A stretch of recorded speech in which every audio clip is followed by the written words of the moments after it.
উল্লাস করার তো কিছু নাই। এই বিজয় এই দেশের মানুষ দিয়েছে আমাদেরকে, এবং এই দেশের মানুষ আমাদেরকে এই বিজয় দিয়েছে তাদের জন্য কাজ করার জন্য। কাজ করাটাই হলো সবচেয়ে বড়।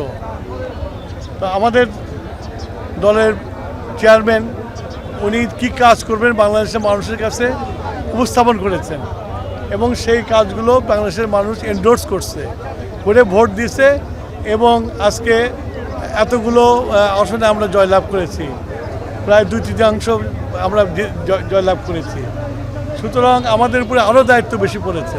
চেয়ে স্বাস্থ্যকর হালিম রাঁধুনি হালিম, হালিম হোক রাঁধুনি হালিম। আমরা চেষ্টা করব আমাদের চেয়ারম্যান সাহেব যে যে কাজ করতে চেয়েছে সেই সব কাজগুলো সুচারুভাবে করা এবং জনগণের কাছে চলে যাওয়া।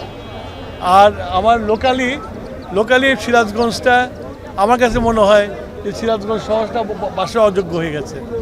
এই সিরাজগঞ্জ শহরটাকে বাসের যোগ্য করতে হলে অনেক কাজ করতে হবে এবং অনেক কঠোর সিদ্ধান্ত নিতে হবে। বিশেষ করে চাঁদাবাজি, তারপর এই যে যত্র কোনো ডিসিপ্লিন নাই, এগুলোকে একটা জায়গায় ভালো করতে হলে আমাদের প্রত্যেকের সহযোগিতা প্রয়োজন। আমি একা করতে পারবো না। আমি পরিকল্পনা দিতে পারবো, কিন্তু ইমপ্লিমেন্ট করার সময় সবাইকে লাগবে। আর তারপর হলো যে আমাদের কাটাখালিটা তো আমি শুরু করছিলাম, শেষ করতে পারি নাই।